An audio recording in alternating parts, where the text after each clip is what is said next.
I'll keep this brief. You have traveled here today in search of knowledge, to hone your craft and acquire new skills. And when you have finished, you plan to dedicate your life to the protection of the people. But I look amongst you, and all I see is wasted energy, in need of purpose, direction. You assume knowledge will free you of this, but your time at this school will prove that knowledge can only carry you so far. It is up to you to take the first step. So, RWBY was a show I liked.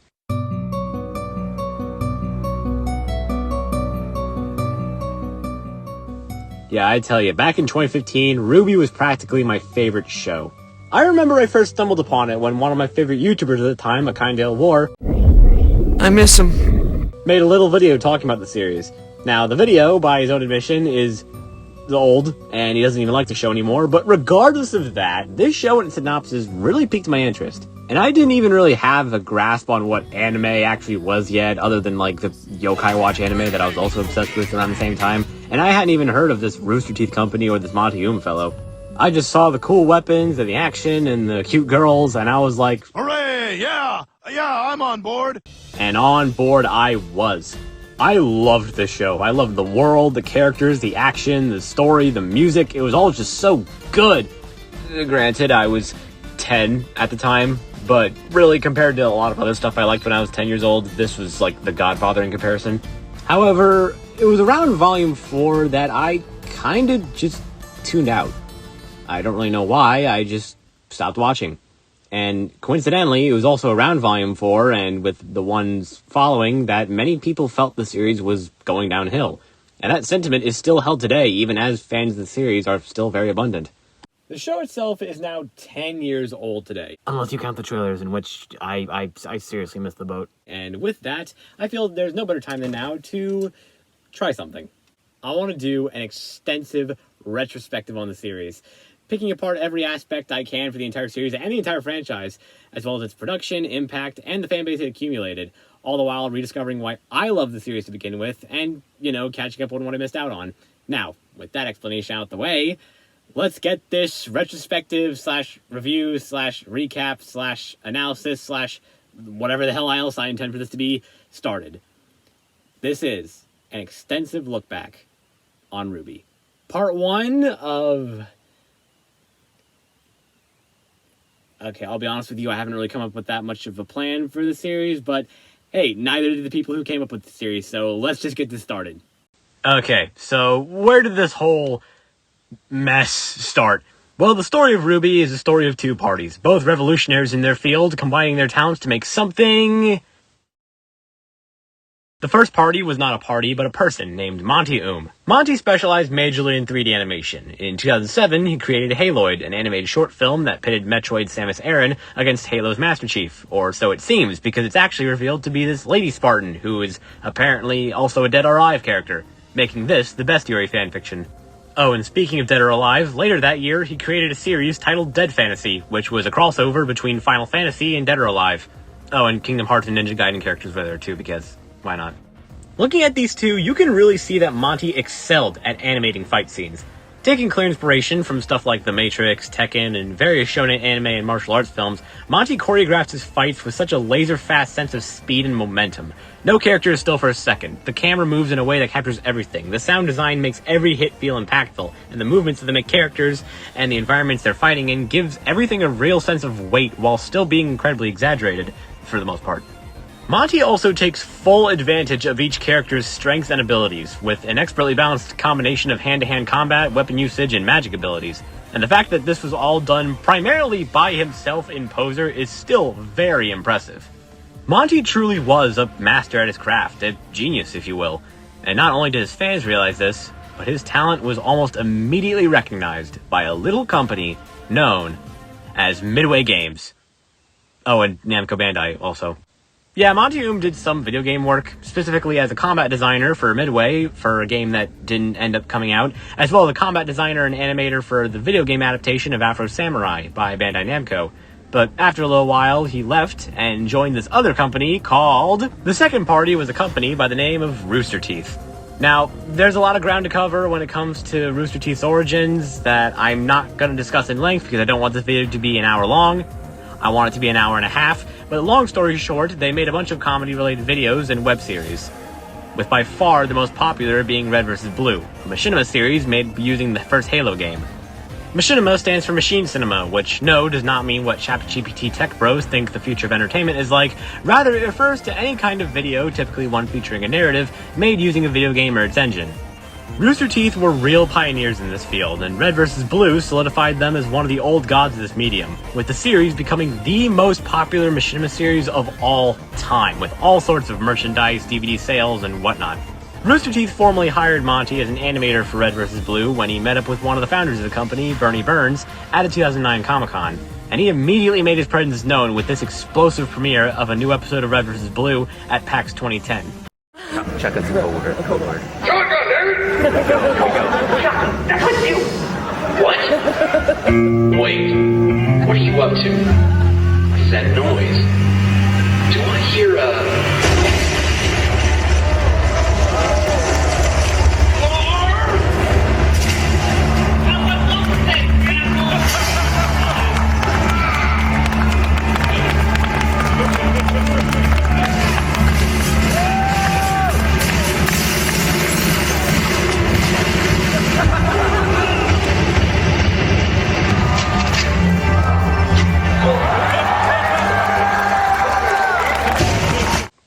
It was while working on Red vs. Blue, ideas for a show came flooding to him. Then he would share these ideas with two other people working on Red vs. Blue alongside him, Carrie Shawcross and Miles Luna. And after a good while of coming up with stuff, the three pitched the idea to Rooster Teeth with resounding approval. So, following the ending of Red vs. Blue Season 10, 4 trailers dropped on the Rooster Teeth YouTube channel that gave people the first taste of this brand new series entitled RWBY. RWBY. Hey, last minute editor's note here. So, I have a friend. This is what he looks like IRL. He's never seen RWBY before, but he wanted to cameo in the video, so I came up with the ingenious idea of recording his first time reaction to Volume 1, and plus the trailers. And so, and I'm putting it as funny little remarks at random points in the video. So, I'll just have both of our IRL pictures in both bottom corners of the screen to indicate when that's happening. So, yeah, The first trailer was the Red trailer, released in November 2012. It begins with a shot of the moon, snowflakes falling from the sky as an array of red petals flutter in the wind. The way the scene is framed almost makes it seem like this singular petal is leading an army behind it to war with the harsh cold falling from the dark sky. All the while, a soft guitar medley plays this theme.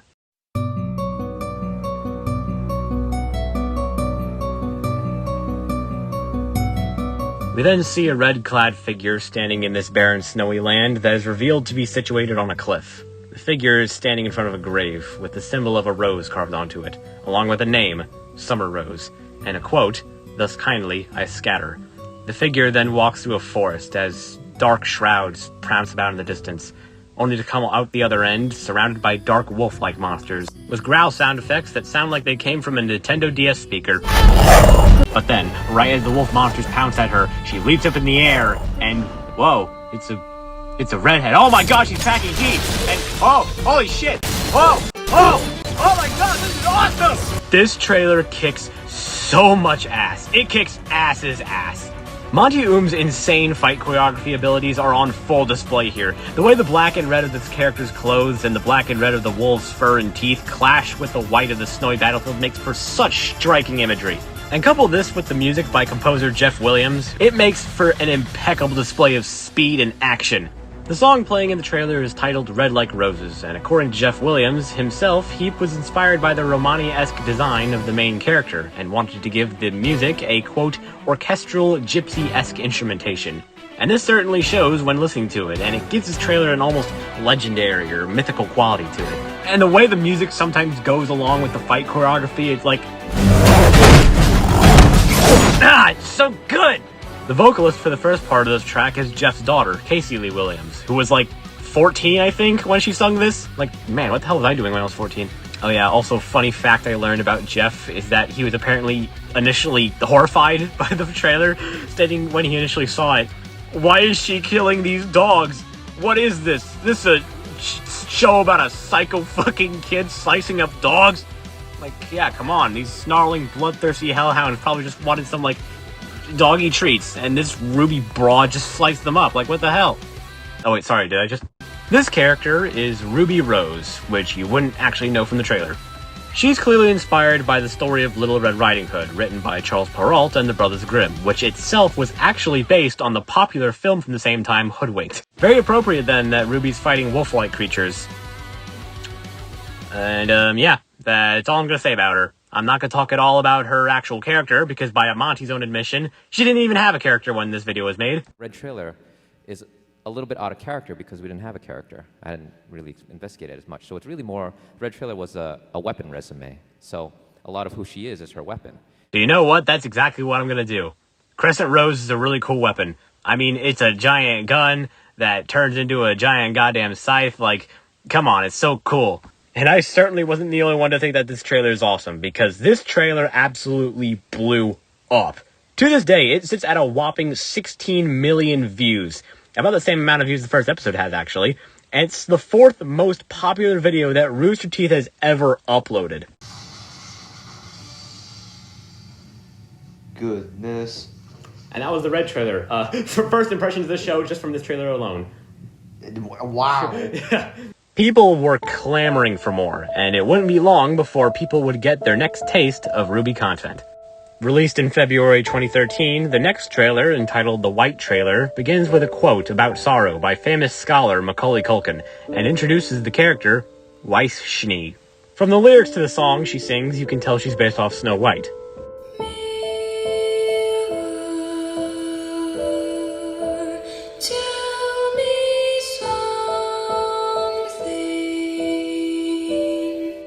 Mirror Mirror is the name of the song she sings, shocker I know, and as she sings, the scene transitions into a battle with a large knight. Now, unlike RWBY from the Red trailer, who took a very hack-and-slash approach to combat, Weiss takes a more calculated and defensive approach to the fight. Initially, she tries to slash at the armor, but quickly realizes it has no effect, so she switches to using magic-based attacks. This, mixed with the song playing during the fight, acts as a great way to introduce both her character and her fighting style. The fact that the trailer keeps switching between Weiss singing in a performance and her fighting a giant knight, as well as the scar she gets from said battle being on her face during the concert, could be alluding to the fight being a memory, or more likely even a dream. Hell, the knight could even be symbolic for something else, who knows? The lyrics indicate loneliness and fear, and the repetition of the lines "mirror" and "tell me something" indicate a sense of desperation. All this while Weiss fights with a very composed demeanor. Which, by the way, the choreography is still great. It's not as cool as the choreography from the Red trailer, but it's still really neat and does a good job at establishing a character through the way that they fight. Another great introduction to an actual character this time around. The next trailer was the Black trailer, released in March of 2013. And as we can see, this trailer takes place after the events of Sonic Adventure 2.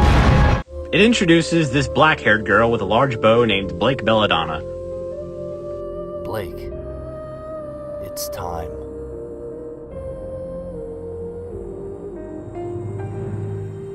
Okay. She's the first character to actually have her voice actress revealed in the trailer. She's voiced by Erin Zek. Or Zech? I'm gonna go with Zek, I hope I'm pronouncing that right.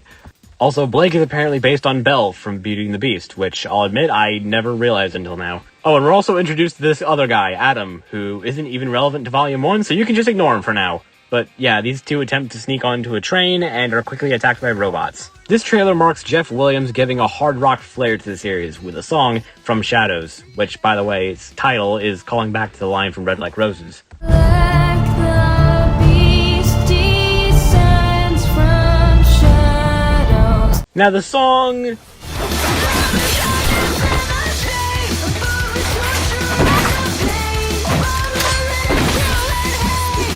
is edgy as hell, but I love it, so leave me alone. And to the song's credit, much like Mirror Mirror, it also does a pretty good job of setting up what Blake's character's about, implying that she's part of a subsection of people wronged by someone or something.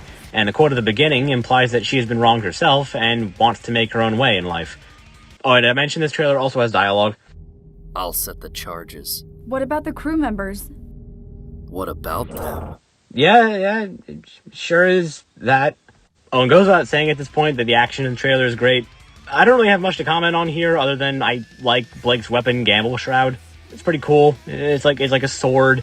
That's also a gun. That's also a grappling hook, I guess. It's neat.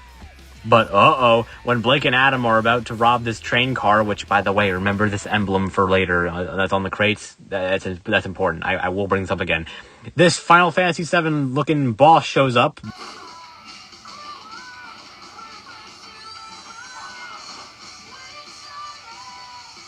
I think she could have dodged that one. I don't know. You dodge this? How did they survive that? Is the real question. Oh, just a minor HP and dent. Yeah. Just a little HP drain. Yeah. No, they had their block up like in Smash Bros. But it's okay because Adam sets off his limit break in time. But then Blake goes on another train car, says goodbye to Adam, and then cuts the link keeping it attached as she fades away into the distance and the trailer fades out. The final trailer premiered in June of 2013, called The Yellow Trailer. It begins with a quote about symmetry or some shit, and then cuts to this blonde chick on a motorcycle driving to a nightclub and confidently striding in as a techno remix of Red Like Roses starts playing. Now, I initially thought this was symbolic of how this lady has connections to RWBY, given that she shares the same music, but spoiler alert, they also play techno remixes of Mirror Mirror and From Shadows later.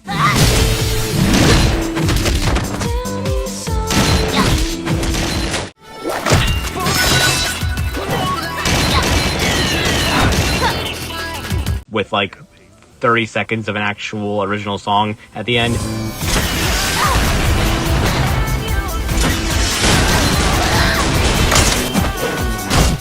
So either this was done intentionally as a way of showing how the trailers have come full circle, or Jeff just got lazy and didn't want to make another song. I think the answer's somewhere in the middle. Man, that guy looks stupid. Hope we don't see him again. This guy agrees with me. Strawberry sunrise. No ice. Oh, and one of those little umbrellas. Yang Xiaolong is the character we're introduced to this time around. She's based off Goldilocks and is voiced by Barbara Dunkelman. And her introductory scene involves her grabbing this dude's balls. You got a name, sweetheart? Yes, Junior, I've got several. But instead of sweetheart, you could just call me Sir. If it was the right person, I'm sure they'd be enjoying it. Oh yeah, this trailer also has dialogue. It is also something. Oh, Junior, I was just playing with you. Don't be so sensitive. Come on, let's kiss and make up, okay? But at the same time, we do also get what she's about from these interactions, that she's cool and playful, but can also be serious and hot-headed when need be. Her design and weapon of choice, that being her explosive gauntlet things, named Ember Salisa, take clear influence off of Tifa from Final Fantasy VII, who Monty also animated in Dead Fantasy. And this shows with how she's easily the most hand-to-hand when it comes to combat, though I do have to wonder why she was even fighting these guys in the first place. Like, she came here to ask a question, got an answer, and the other mobsters seemed totally fine with letting her go, so like, why...